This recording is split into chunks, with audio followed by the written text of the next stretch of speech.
And I happened to come across Kaushik Bose through one of the groups where we are all part of the group as podcasters. And going through his interesting journey, I thought, why not actually host Kaushik as a guest? It's kind of reversal of the role, so to speak. So welcome, Kaushik. Welcome to the podcast, and thank you so much for investing your time with us. So during this conversation, we'll try to learn more about you. So you're going to speak a lot uh, rather than listening to the guest speakers, which you normally do. So to start with, let's go through your introduction first. Can I request you to take us through your professional journey? And Sure. maybe you So, can start from your early days so that it'll be interesting to connect with people. I think ultimately, I think stories are what make it interesting for others to learn and connect. Over to you. so first of all, thank you so much for hosting me on the show. As you rightly mentioned, it's really fun to be on the other side. Uh, but and there's one thing I need to warn you in advance. I do talk a lot, so you need to be careful. That's very So, good. jokes aside, so basically, now that you've also usually when people ask me, like tell me about yourself, the first thing I tell them is that be careful. This is going to be a long answer. So the good thing is you're already asking for the long version of it. So Yes. I was actually interestingly born in Lagos, Nigeria. My dad used to travel a lot, so I was there. Then I came back to Delhi. So I did my schooling from Delhi. Then again moved to Abu Dhabi for 6 years. Did my 11th and 12th back to Delhi. Then did my engineering from Bangalore, MBA from MDI Gurgaon. Worked then for the first company on campus was Wipro. So I got into Wipro, pure sales. Uh, Interestingly, again, an interesting story. So what happened is the when Wipro came to campus, they came in looking for six people, six roles, and all the six were in marketing.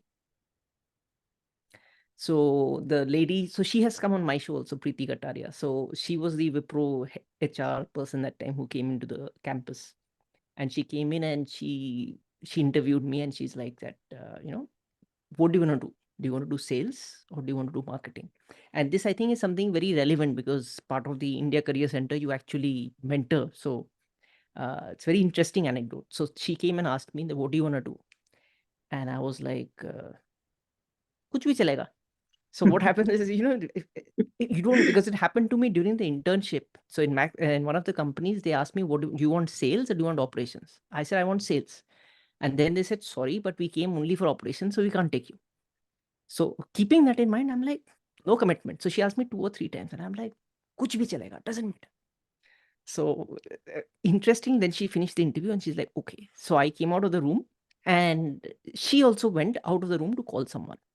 And we had our senior. He was in the part of the interview panel as well. So he comes out and tells everybody that, you know what, guys, if somebody asks you that if you want sales or you want marketing, don't say kuch bhi chalega.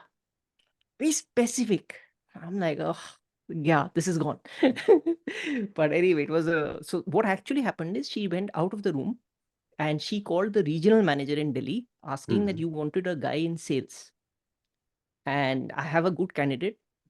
I don't know what she saw in me, but anyway, so she's like, I have a good candidate. Do you want to, if you want, I can hire him. And he said, why not? So they actually came back after that and they announced six roles in marketing, which was the original plan. And these are all with Wipro Technologies. And I was the only one they took for Wipro Infotech Mm. in a sales role. And that's how my career in sales started. So then it was all B2B, Wipro, SAB, IBM. Then again, the tax-free money lured us. So we went back to GBM, which is basically IBM in the Gulf in Dubai. So it's total of 14 years across corporates. Then in 2017, me and my wife, we decided, okay, let's do something back in India. The startup bug bit us. So we Mm. came back. I started a mobile repairing and refurbishing startup. So Arpita, my wife, she started a salon business. So After which we sold it off. So I sold off mine in 21, early 21, and she also sold it just after the COVID times. And that's how the podcasting started, because I didn't know what to do. And I am one of those kinds, कि वो कीड़ा है, you have to do something to stay busy. So I'm a big fan of Gary Vee. So he was mentioning that you should start a podcast. It's something, you'll help with your personal branding, this, that. So I said, okay, why not? So I told Arpita, why don't we start it? And before I knew what happened, she gifted me this particular mic. Okay. And I was like, "Arey, why are you spending money? I don't even know whether I'm going to be actually using it or not." And she's like, "Koi nahi, take it as a gift from my side. Ash karo." So that's how it started.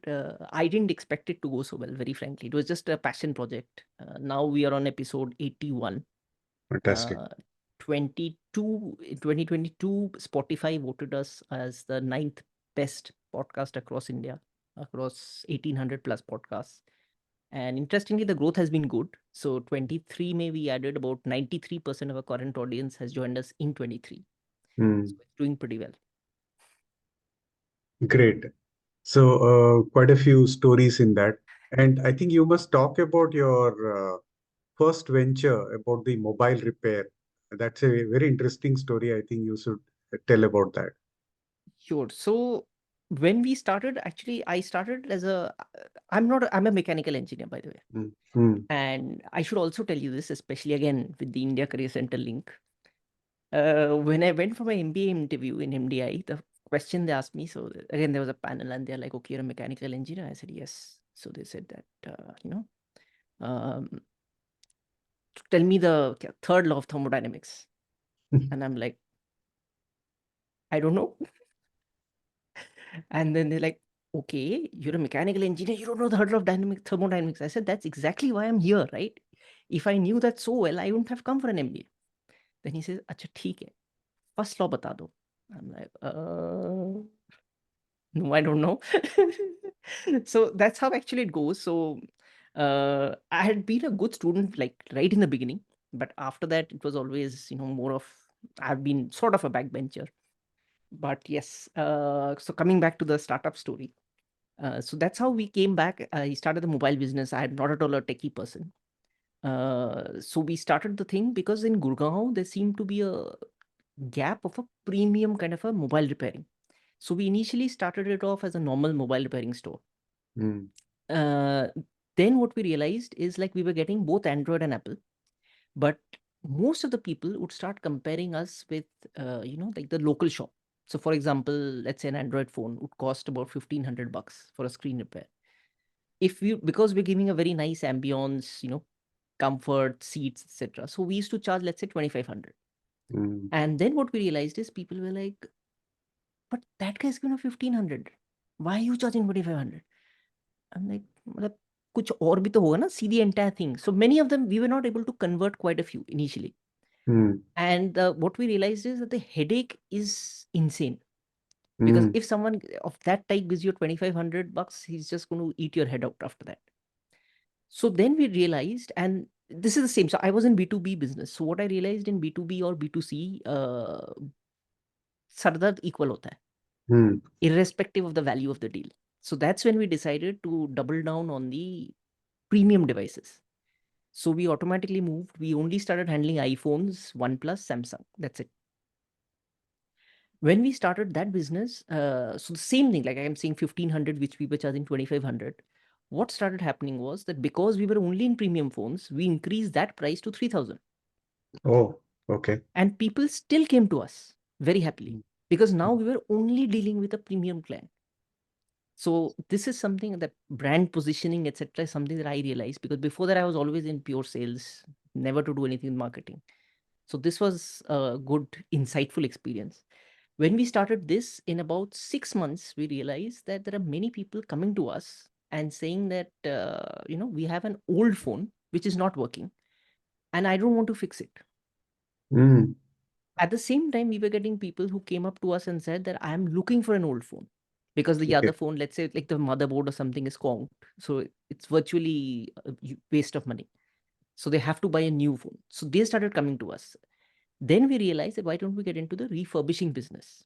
So Hmm. that's how we got into the refurbished business. So what we started doing is we used to buy out the like somebody's so just for numbers. So for example, if someone is saying and we give a cost of let's say 5,000.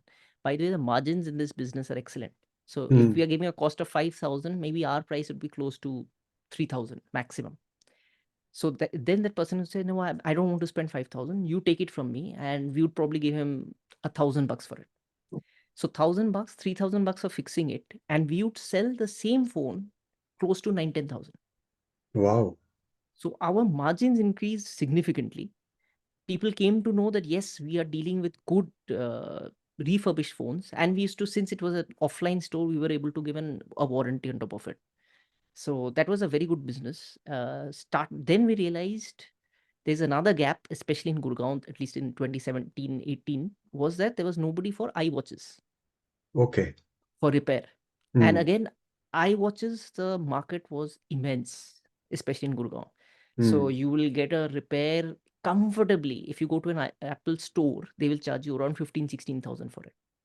Wow. So what we used to do is, and the actual cost that used to happen in Nehru Place used to be 3,000.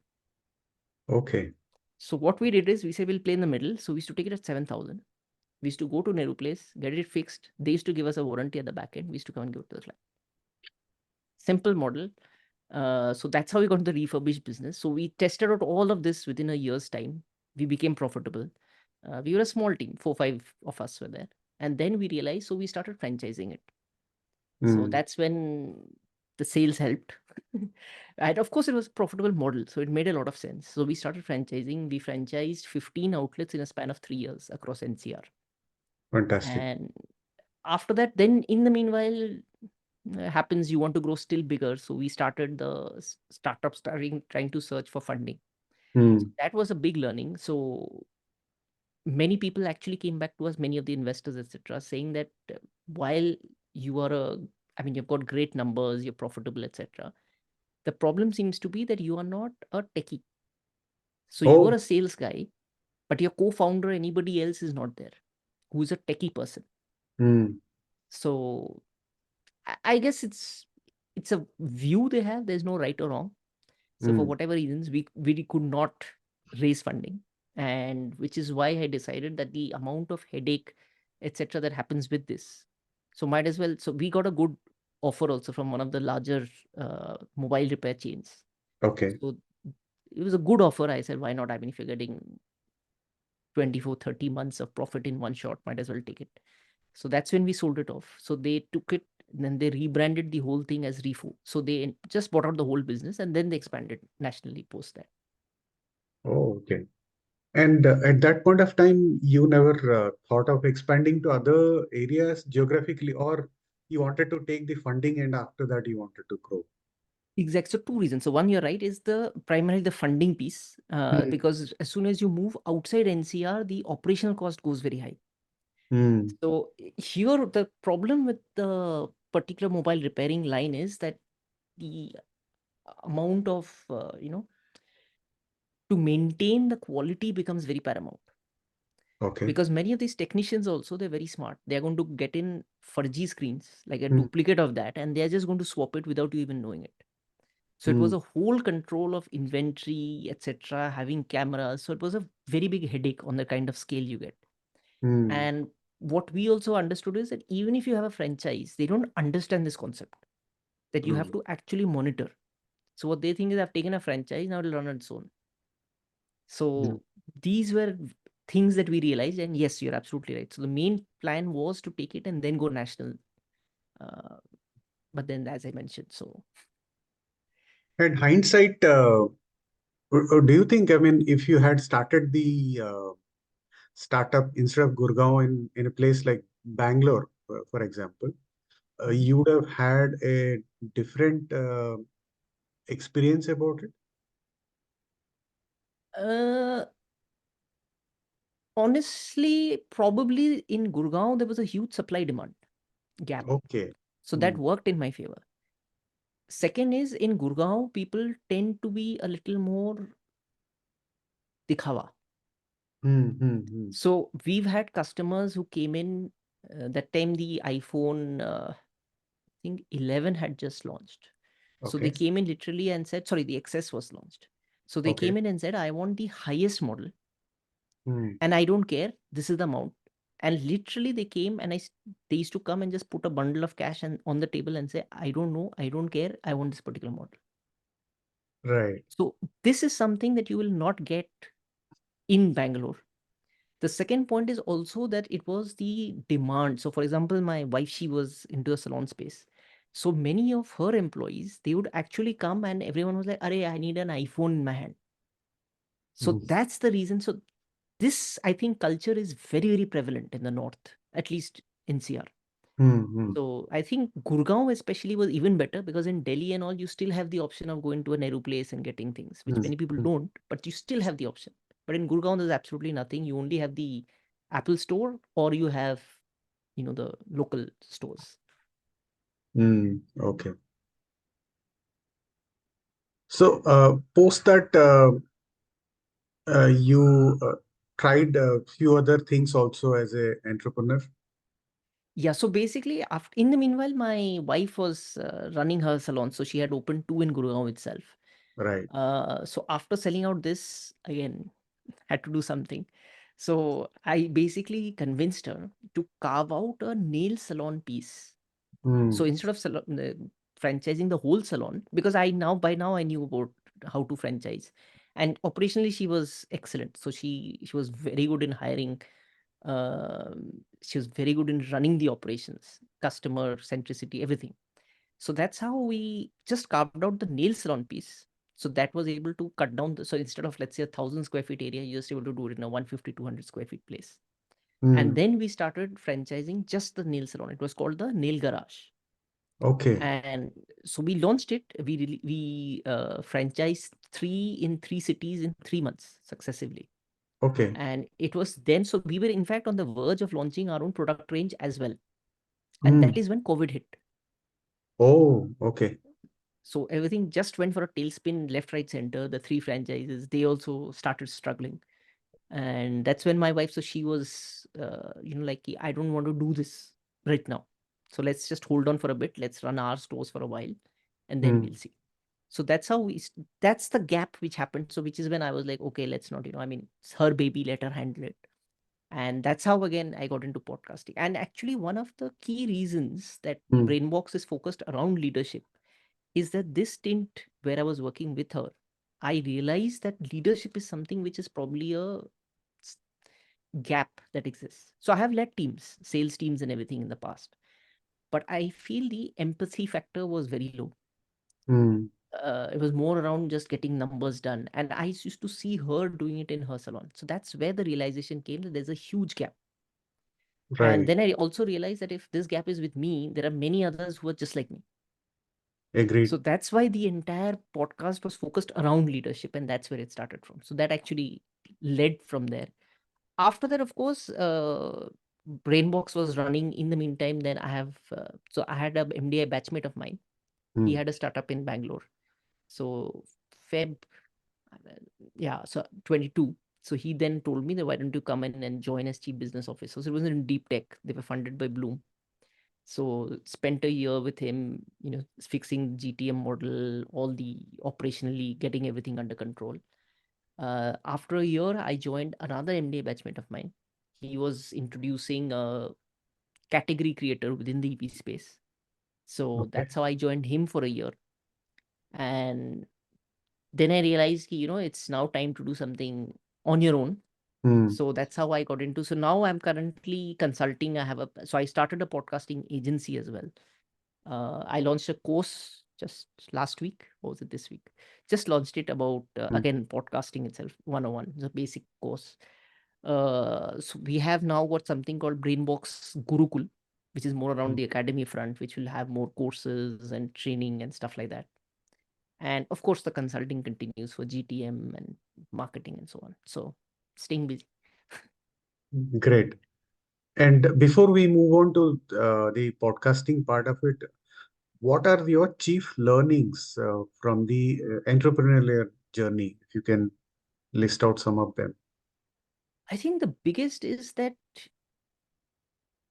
you should fail Mm. because especially in sales, what happens is like you don't, I mean, you do lose deals, but it happens that you want to win each and every one. Mm.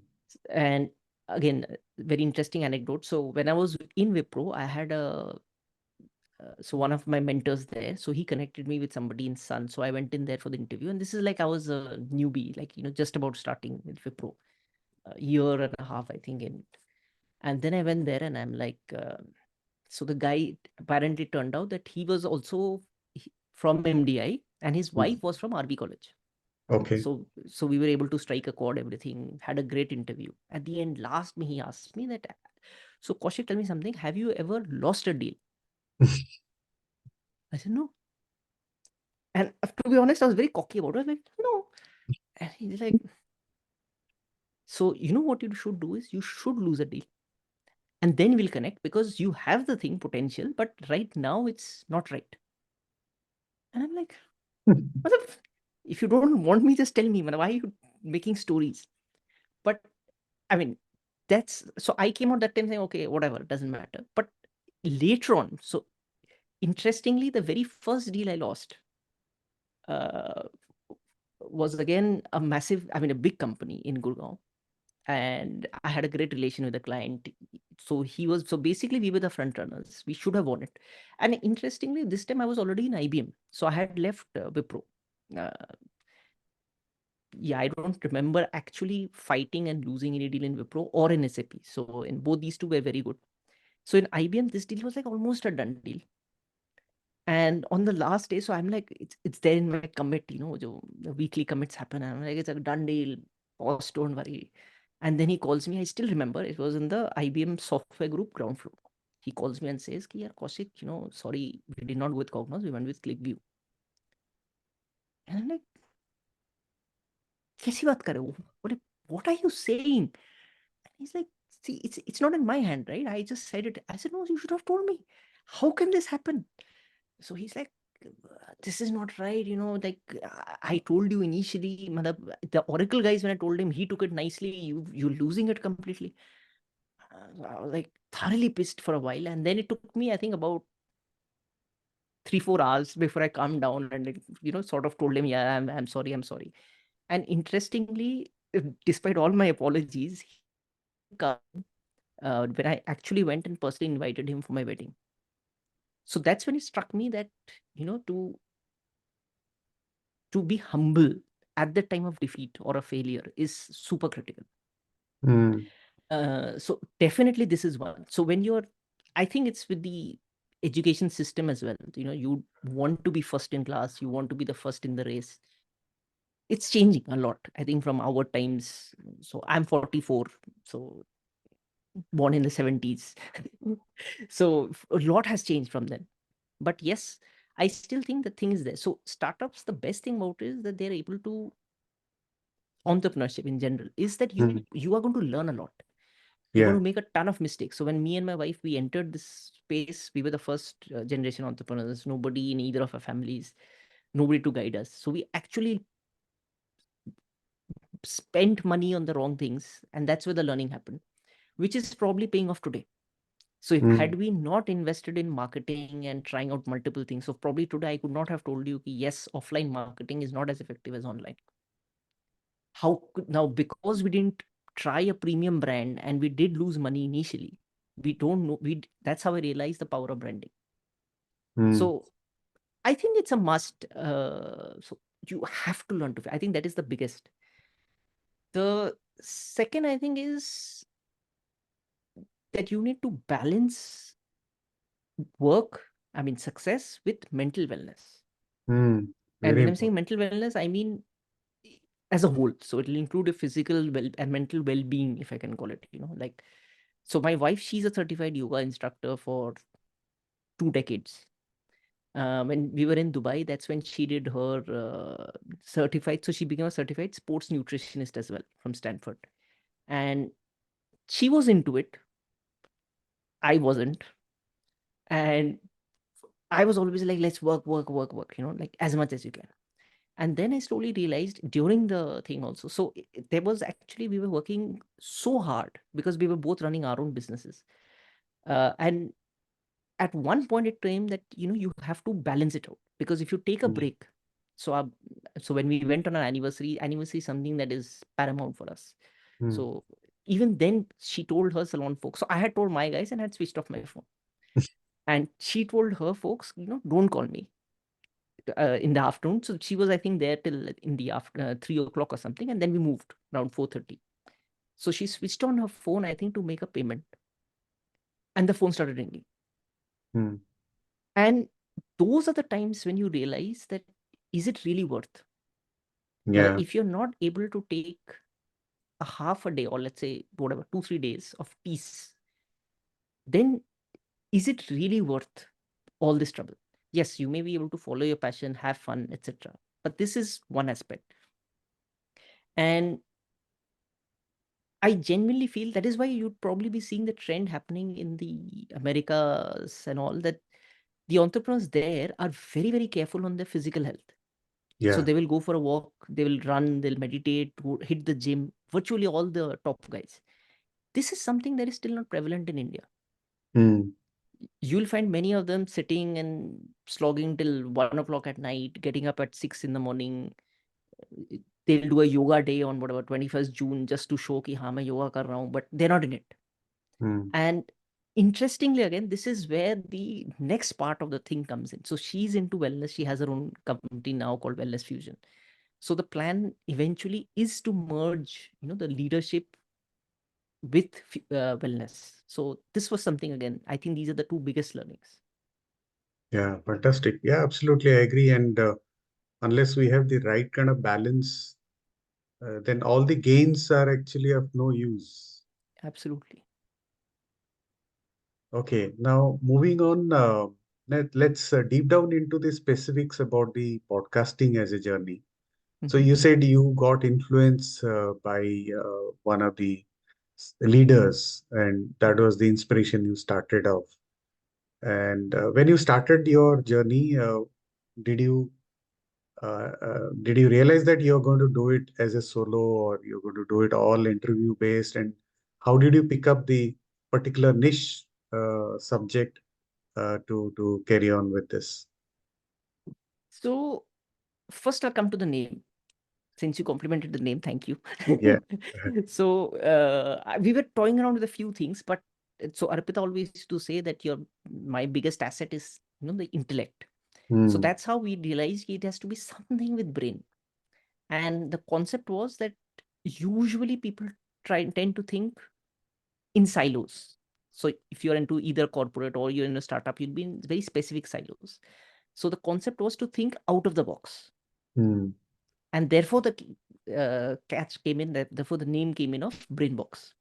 So it was to do with. So we'll be just clear on one thing. It'll be something that will be focused on leadership, Hmm. uh, and I wanted it to be different.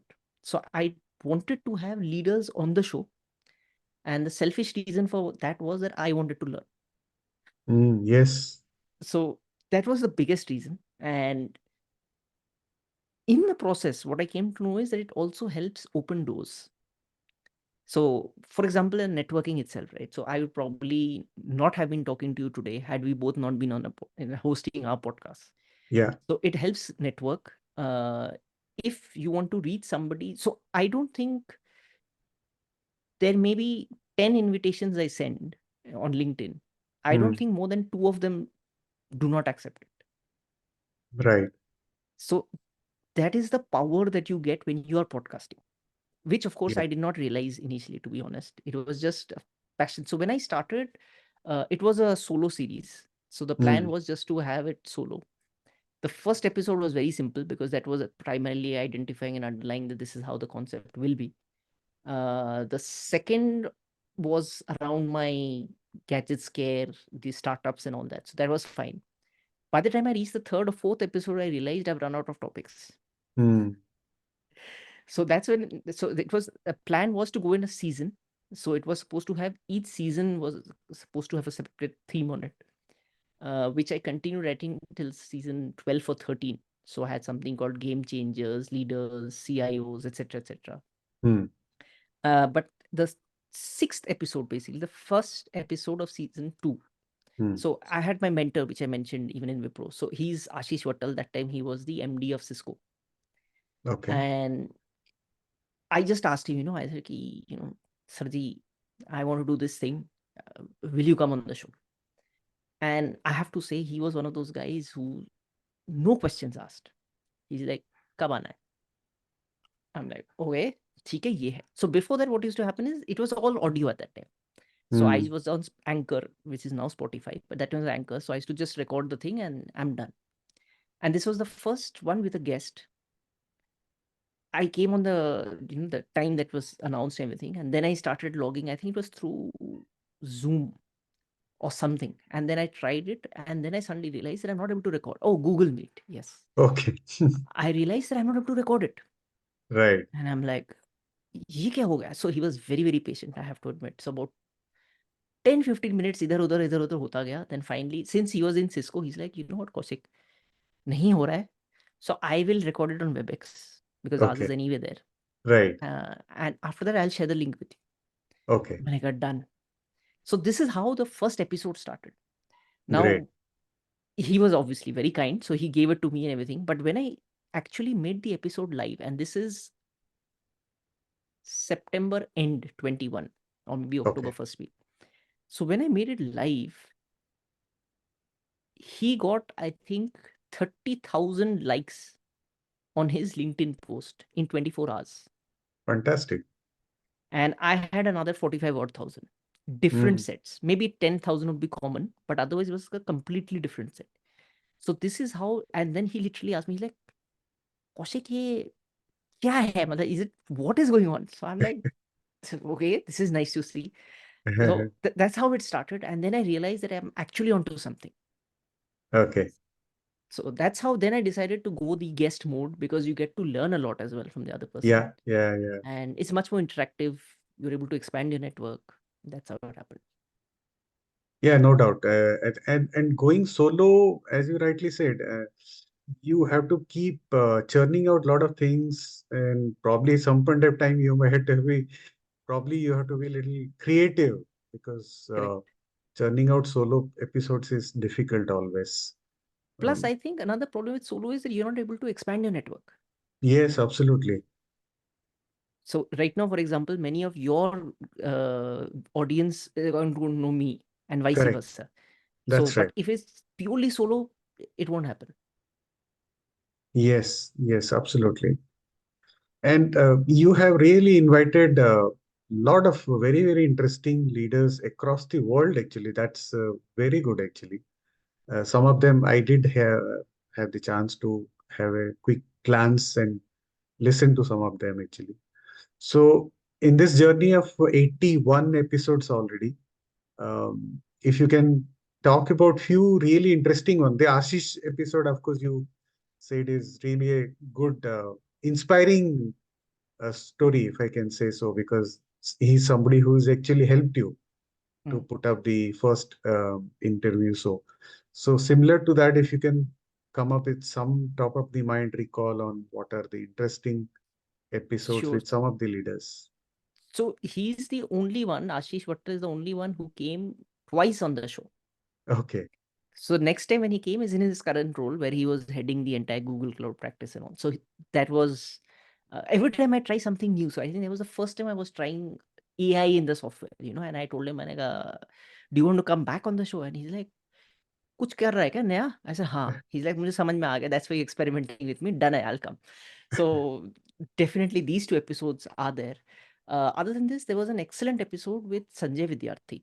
Okay. He has built multiple businesses. Hmm. Like he has built his own business in tier 2, tier 3 cities. He Hmm. has actually trained their staff, and it was similar to the hardware space where they were actually developing things for Airtel, Jio, all these telco providers and all. And that was a session which should have original plan was to go for half an hour. Hmm.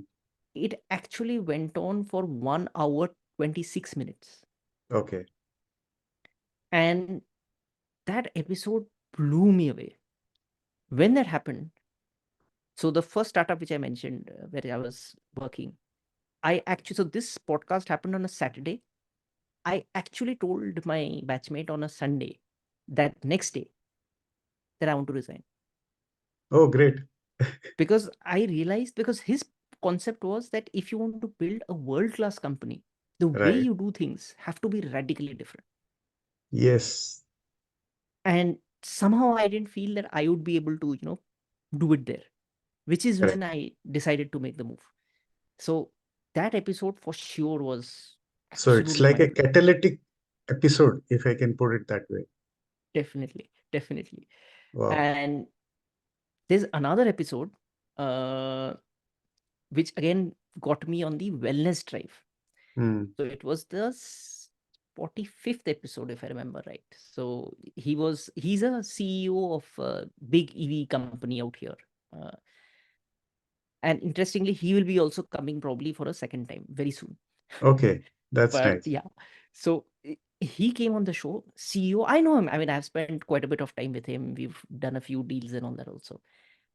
Very nice, very calm. He's from ISB, very intellectual. And so we have our conversation again, the same 30 minutes was a slot. So we have a 20 minutes. And then he had said that I'm into spirituality and stuff.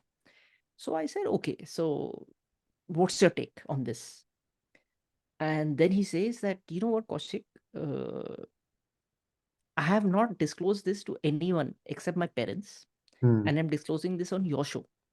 Oh, very I'm good. like, I'm like, okay. So he says, I have actually tried committing suicide multiple times when I was young. My goodness. And believe me, I didn't know what to say. I was like, thankfully, there was audio, so he could not see my gaping mouth. But yeah, I mean, I was zapped because he's the probably one of the last few people I would have even imagined Right. that who would have tried to commit suicide when he was young. Unbelievable. So, and that's when the topic started. And that's again, so this was again, so this was the wellness piece, was a separate episode with which we launched season episode 46. Okay. So the 10th season. Yeah, 10th season. So Okay. that is when it happened. And that is what again made me realize that wellness is something which people don't talk about. I know. Yes. So for me, it's different because Arpita's into the space. So Hmm. she has changed me dramatically from what I was initially. At the Hmm. time of marriage, I was like, typical Delhi wala types, ki mujhe nahi pata, I want the job done. I still have that trait when it comes to driving, but yeah, other than that, so because of that influence, I think I changed dramatically.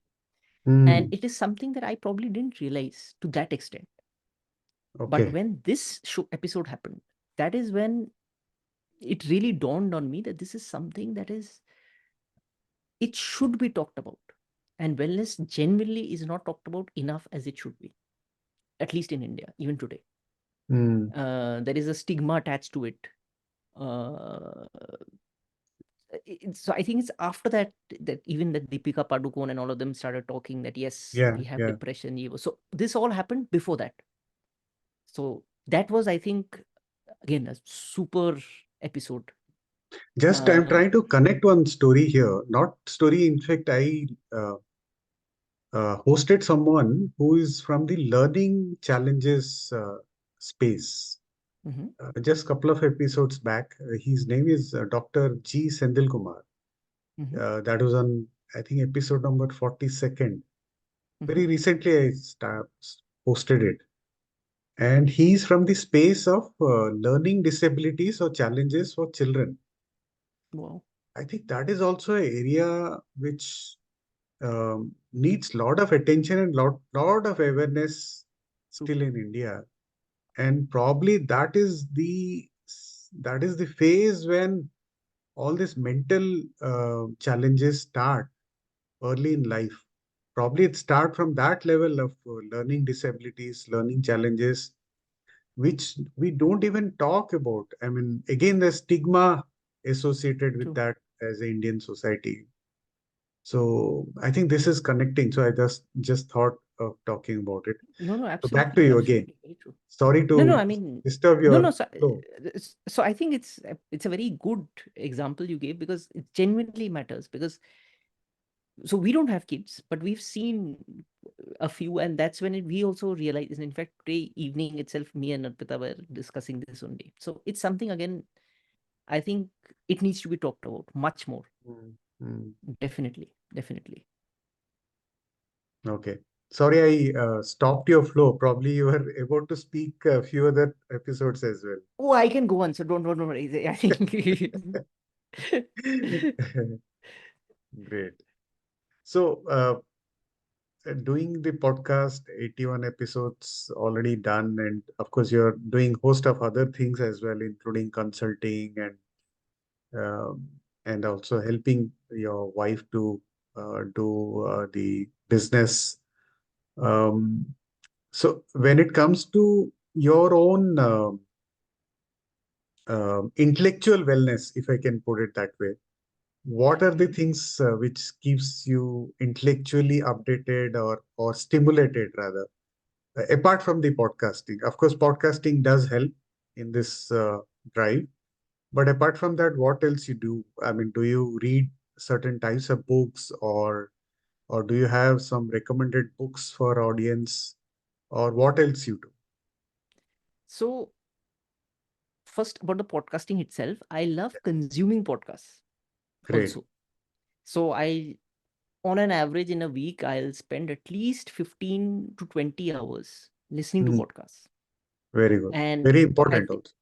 exactly. I think again, so for example, mine is primarily on marketing. I follow Gary Vee, a few others here and there, depending on the topic. So right now, like it's more around the consulting piece. So that's why it's all around marketing, distribution. That is the key. Um, so for sure, consuming podcasts. The second one is also that I love writing. Very good. So I post a lot on LinkedIn. So one of the most common things most of my folks tell me is that, I log in and the first thing in my feed I see is Kaushik, Kaushik, Kaushik, Kaushik. So I love writing. What happens with writing is that you are forced to think about it. Yes. So when you're thinking, you're able to actually put it down. Mm. As soon as you're putting it on paper, on the screen, wherever, what actually then starts happening is that people then start realizing what your thought process is, Mm. which therefore leads to you building your personal brand. Correct. So which is what I keep telling people, that even if you just write for yourself, it doesn't matter, but just post. And this is something I think is a huge problem with youngsters also. It's always like, if I'm posting, that guy has got 10,000 likes, I should have at least 9,000. That's so off. It doesn't matter. You just write it for yourself. You do 100. So, for example, I don't think there was actually a time when I have removed. So, I had about 4,000 connections on LinkedIn. I removed it and got it down to 900 Okay.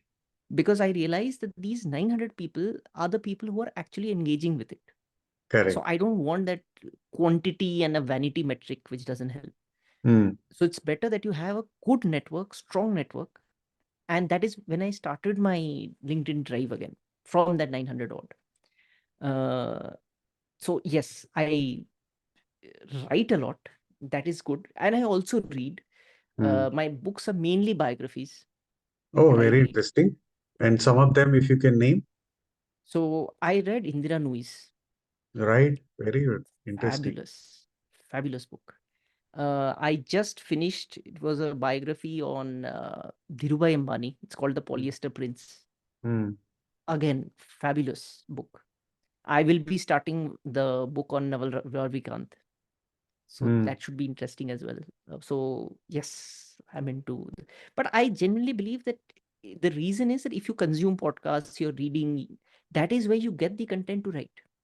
So Mm. it's actually That's right. connected. And intellectually, I love playing. I think my favorite sport is chess. Okay. So So you in find fact, some time to play chess. yeah. So I just received an award where they told me that I have logged in on chess.com Okay. every day for 867 days. My goodness, that's quite a feat. Okay. So it's my, escape route. So it is my stress reliever. So Arpita keeps telling me, like, you're thinking all the time. Why in your right mind, during when you want to relax, do you want to again go and play something like chess, which is taxing your mind? And I'm like, I genuinely don't know. This actually relaxes me. So that's my relaxation. No, it is very much possible. Like, for example, when we drive on the road, uh, many times actually we are thinking something else, and Right. intuitively we are driving. Right. Of course, we are consciously also looking at everything. Not that we are not conscious about it, but driving as a process True. is quite a bit intuitive, quite a bit subconscious, and probably that's what is exactly happening with you when you're playing your chess. True. Possible. And if you played 800 plus days on a trot, then a lot of your moves are actually there on your subconscious mind already. True. True. So I Okay, used to at times land up, while sleeping, I used to see the chess piece moving around, and I'm like, okay, बहुत ज़्यादा खेल लिया for the day. Stop. that's very But good. yes, Great, great. So, Kaushik, fantastic. I think a lot of new things which I learned from this conversation, and of course, it's kind of a short one right now. Um, but I would love to actually host both of you, both you and Arpita on this show once sure, to understand her point of view as well in this journey together as Mr. and Mrs. Bose. That will be very interesting. So, any final thoughts for our audience? Primarily, my audience is targeted towards young students and young professionals, and of course, their parents. Mhm. So, you can say starting from about 10-year-old, 12-year-old children and going up to middle-aged people. So, any thoughts, any comments? I think for youngsters, they should just try everything. Hmm, And of course, clear disclaimer, I don't mean drugs and stuff like that, but what I mean to say is that try different things in life. correct. uh if Again, having said that, they should try it and figure out whether or not they're good at it. Hmm, It's not like you will be, so suppose with anything, let's say with podcasting, it's not like I was so I to be honest, I was very reluctant in coming into video podcasting. My right. first episode happened to be the 60th one, Hmm, where the lady, she joined, so it was on my radar. I was like, I will do a video podcast. So she joined us from Sweden, Melanie Bucaro. So she said, so she's like, Kaushik, why are you not doing a video podcast? I'm like, yeah, I will. She said, you know what, you record this as a video podcast. If you don't hmm, like it, post as audio. correct. And I'm like, makes sense. Give me 10 seconds. So I went, fixed my background, switched on the camera, and I said, okay, let's start. Right. So, and interestingly, this was the 60th.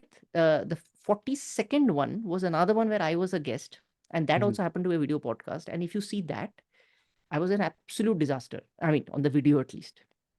Not that I'm not now, but yeah, that time I was a massive disaster. So I genuinely feel, so many people used to tell me कि अरे यार, तुम ऐसे बैठे थे, तुम वैसे. I said, who cares? You don't like it, don't see the next one, na?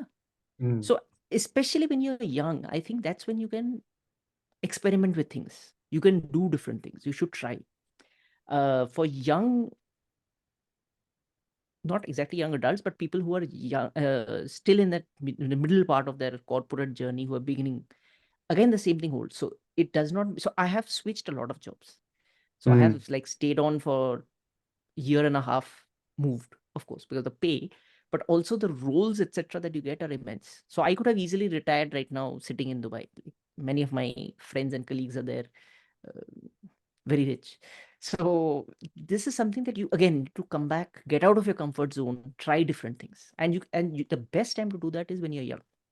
Yeah. So that is when you can experiment with startups. It doesn't work, you can always go back to corporates, try a solopreneurship, do the works. From the parents' perspective, I think it's very important that they should let them do it. Hmm. Very important. So it still has the very huge culture in India that we still have is कि लोग क्या करेंगे, अरे शर्मा जी के बेटे ने ये बोला and इनके बेटी ये कर रही है. So I think that has decreased. But I generally feel, because this is again something I picked from Gary V. And he used to say that if you actually insist on your kids doing something, Hmm. what will happen is when they grow up, they will actually turn out resenting you because they Yeah, will not have done what they wanted to do. Not that if they would have done what they wanted to do, they would have succeeded. But even if they don't, they will still think कि because of you, I could not do this and therefore I'm frustrated. So right. the resentment will anyway happen. So it is better that let them do what they want. They might succeed. And even if they don't, then you figure it out to give them the support, but let them do it, let them experiment. So I think Yeah. these are the And there is basics. a very interesting book called Range. I don't know whether you have come across this. There's a interesting book. I will refer it on the show notes. Mm-hmm. It's called Range. It's basically talking about the same thing, that as early as possible, try to figure out and do range of things, Exactly. rather than just focusing yourself on a particular area, because you never know on which one you're going to do better than the others. True. And when you do a lot of things early in life, you have the better opportunity to be good at something really good, Absolutely. as a Absolutely. specialist going forward. So I have to check out this book. Thank you. Yes, I will share the detail on the show notes also. Of course, I will share with you otherwise. Yeah. So, Kaushik, a very interesting conversation. I know it is short. We need to have a larger conversation where I would like to invite Arpita as well along with you. Sure. And we will definitely talk about different topics during that episode. And for the timing, thank you for being with us and sharing all your knowledge. Very interesting journey of doing so many things um, in your mid career so far, I would say, and Thank you. a lot of opportunities still ahead of you. So, wishing you a lot of success in all your ventures. Thank you so Th- much for your time. Thank you so very much, and wishing you the very best as well. And look forward to seeing you soon. Thank you.